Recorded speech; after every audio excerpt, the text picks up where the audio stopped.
What's good with it, Black Goose TV family, man? Double salute as always.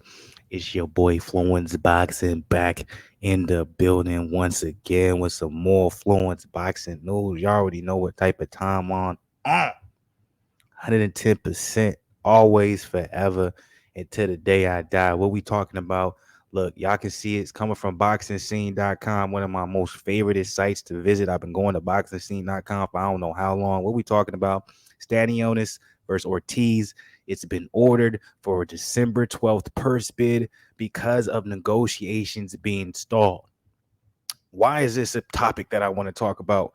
Why is this a topic I want to present to the Black Goose TV family? Well, as you guys know, Boots will be fighting a man named Karen, and I'm not even going to butcher his last name, but that's going to be happening on the January 7th card of Luis Garcia versus Javante Davis.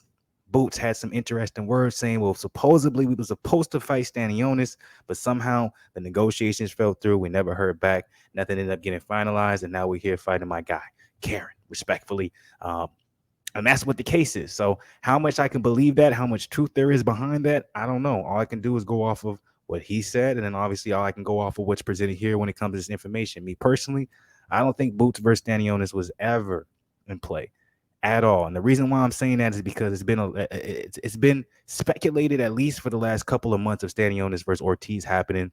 The WBA was already thinking about ordering this particular fight to happen. If you don't remember, Stanionis at one point was saying he was supposed to be the mandatory for the Earl Spence WBA belt. He was supposed to be in line for that, but that didn't go through, or something fell through in that case. Stanionis has been a guy at the 147 division that, as of at least the past 5 or 6 months, in my personal opinion, his name has came up a lot when it comes to the 147 division. And I'm just going to be 110% with you. I wasn't too aware of who Stanionis was. I've seen him fight before. I've heard his name, etc. But I never really pinpointed him or paid 100% attention to him, obviously, because that's how the media works, right? If someone's not in the spotlight, if someone's not in the limelight, unless you're just an absolutely crazy boxing head. And I am a boxing head, but I'm not to the point where I'm really like, you know what I'm saying, giving people light or, putting a lot of attention to people that I'm not necessarily aware of. But in the last 5 to 6 months, Stanionis has been getting a little bit of, a little bit of push in the media, where I've been seeing him more and more. I've been seeing him possibly against Earl. I've been seeing him possibly against Ortiz. I've seen him lined up with Boots in it. It's like, I've seen all these names that he's been lined up with, but specifically the one that I've seen mostly is the Virgil Ortiz fight. And that's strictly because of the WBA. I do remember the WBA ordering this fight, Stanionis versus Ortiz, to happen, I think, a month or two ago, which is why I'm like, Boots, I hear you, but I don't believe you and Stanionis was supposed to have this fight, because the WBA ordered Virgil Ortiz versus Stanionis at least a month or two ago. So with that being said, now to see that it's going to purse bid hearing, obviously because of negotiation stall, does that mean the fight's not going to happen? Absolutely not. Usually this ends up happening, especially we're talking about high-profile fighters. One in Virgil Ortiz. Stanionis may not be a high-profile fighter, but he's definitely a rising prospect in the 147 division. So it makes sense that it ends up going to a purse bid rather than negotiations being finalized before, or happening, or being able to come into agreement without a purse bid. Because usually when you're talking about a guy in Stanionis who's a rising prospect, doesn't have the promotional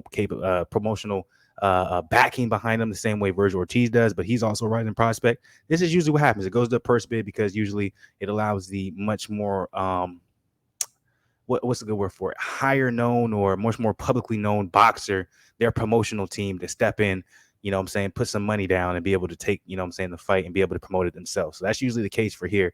So to see that the WBA ordered for the December 12th purse bid for this particular fight, it does not surprise me the negotiation stall, because I'm pretty sure Ortiz and his team, which all as we know, is Golden Boy Promotions, ESPN, etc. And then Stanionis, I'm not sure who's backing him. I'm pretty sure the Ortiz team is like, hey man, look, we're the big dogs. You have to agree to everything that we want, that we say. And if you're not willing to do that, this fight's probably not going to hit the dotted line. So obviously WBA sees that. It's been going on for a month long.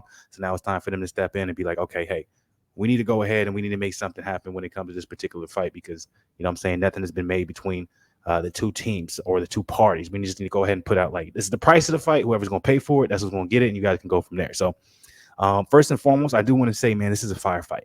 Stanionis versus Ortiz is a firefight. Like I said, or if y'all saw the video I dropped with Boots and is going against Karen, I wasn't really sure who Karen was. I went and did my due diligence. I went and watched the highlights.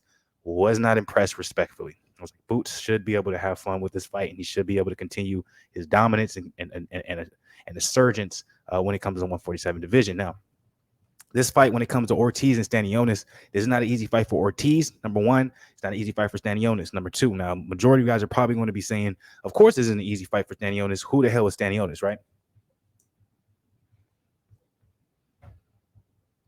But with his name coming up a lot in the last 6 to 7 months, I've been following him. I've been putting my ears to the ground. You know what I'm saying? My eyes to the vision. And I've been paying attention. I've been doing my due diligence when it comes to this young brother. And Stanionis is not nobody to play with. He's very skilled. He's a beast. He's very tough. I do think he poses a lot of problems for the 147 division, especially when we talk about rising prospects. He's not as polished as maybe like a Jerome Boots Ennis or a Virgil Ortiz, but the toughness that he brings can kind of make up for that. So if this fight does end up happening, I'm not even gonna lie to you. I think this is a close fight. I think a lot of people might be surprised at what Stanionis can bring to the table against a guy like Virgil Ortiz. And if it ends up actually being made, as much as a lot of people don't know who Stanionis is, this is actually a big fight for the 147 division. A lot of people should be excited for this fight. This is what we're talking about. A fight where you can get as evenly matched up as you can when it comes to two rising prospects in the 147 division at an early age, or at least at an age or a time in their boxing career where they really don't have, neither of them have to take risks. They can continue to do what they do. Maybe Stanionis, to an extent, has to take more of a risk than Ortiz because he doesn't have the backing behind him, and it may be hard for him to get bigger fights. But like I said, last 6 months, a lot of people have been talking about him. So it's like he could have been patient, and he possibly could have gotten something, you know what I'm saying, that he was looking for if he doesn't jump the gun. Or maybe his team is looking at it as if like, yo, the rod is hot. It's time for us to strike now while it still is hot, because you never know if we can get back here again, because you know how people's going to look at it. Yo, you're not backed by a major entity, so why should we give you a chance? So with that being said, let's go ahead and get to the details of this particular article. Before we get there, man, make sure y'all hit the like button right below. Subscribe to the channel. We're still trying to get to that 5K, man. It's been a long road. It's been a hard road, but we still pushing it. We still working. Show your boys some love. Notification gang, man. Fluence TV is the Twitch, so make sure y'all check that out if you haven't. Here it comes, BoxingScene.com. Stanionis versus Ortiz. WBA orders December 12th first bid hearing as negotiations stall. Yet another pairing between unbeaten welterweights has so far failed to produce a signed and sealed deal. BoxingScene.com has confirmed that the previously ordered Stanionis versus Virgil Ortiz WBA regular welterweight title fight will now head to a December 12th first bid hearing. Once optimistic hopes of reaching a deal quickly hit a wall, the WBA has since intervened to help move things along. Stanionis versus Ortiz is one of several that will be subject to a purse bid hearing during the WBA's annual convention next week in Orlando. Such events tend to attract mass participation, particularly among registered promoters who will undoubtedly open up their checkbook knowing that the fight of this magnitude is on the table. The fight was ordered November 18th and given a third, so November 18th. So it hasn't been over a month. So I was a little bit exaggerating. I was like, this was ordered about a month or two ago. So it's almost been a month since it's been ordered. But of course, me knowing that this fight was ordered by the WBA is like, the boots. Come on now, don't cap. There was never a Stanionis fight on the table, maybe, but once you saw a WBA order it, like you really thought it was going to happen. And given a 30-day free negotiating period for a fight that is officially due to take place by January 16th, 2023, Stanionis is represented by promoter Richard Schaefer and his Probellum company, and along with manager Shelley Finkel. Ortiz fights for Golden Boy Promotion is managed by Rick Merrigan. Both sides push for the WBA to enforce their specific status, though, for separate fights. As previously reported by BoxingScene.com, Ortiz petitioned the WBA in September to order a fight with Stanionis as the sanctioning body's mandatory challenger. Meanwhile, Stanionis pushed for a title consolidation clash with WBA super champ Earl Spence. The unbeaten DeSoto, Texas native, who also holds the WBC and IBF titles. Stanionis spoke on having the fight ordered once plans collapsed for a discussed undisputed champion between Spence and WBO welterweight title holder Terrence Crawford begun. Stanionis was joined by unbeaten welterweight contender Jerome Boots Ennis, who sought to have his IBF mandatory status enforced for a similar fight. It appears that neither will land a fight with Spence. Ennis was since approved the next fight for an interim IBF title belt, albeit in which appears to be a massive mismatch versus Karen. Like I said, I'm not going to butcher his last name, but off my due diligence, I agree with you, BoxingScene.com. It's a mismatch. A Ukrainian welterweight based out of Germany as part of the January 7th Showtime pay-per-view. Ennis revealed in a recent interview with SM Sports Media that he was previously due to face Stanionis on November 19. Had a deal been reached for the Spence Crawford. Okay, so that makes sense. So if Spence and Crawford was made, it would have been Stanionis versus Jerome Boots Ennis, and they're headlining their own pay-per-view bout. That makes sense. Meanwhile, the WBA once again bent the knee when it came time to enforce a meaningful title consolidation bout. Despite the stern efforts of Stanionis, the WBA instead approved a request filed by TGB Promotions, Tom Brown, on behalf of Premier Boxing Champions for Spence to bypass Stanionis in favor of the WBC mandatory title defense versus Keith Thurman. That fight was not yet announced yet, though it is targeted for next February. So that's new news to me. I'm like, Keith Thurman versus Earl Spence is targeted for February. Stanionis previously agreed to stand down from his old shot at the WBA welterweight title to instead allow then claimant Ugas versus Spence to fight April 16th, which obviously happened, and Spence defeated Ugas.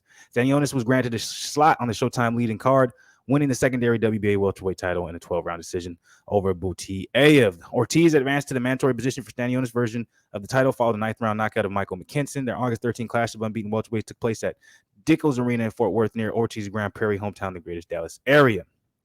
So let's move forward a little bit.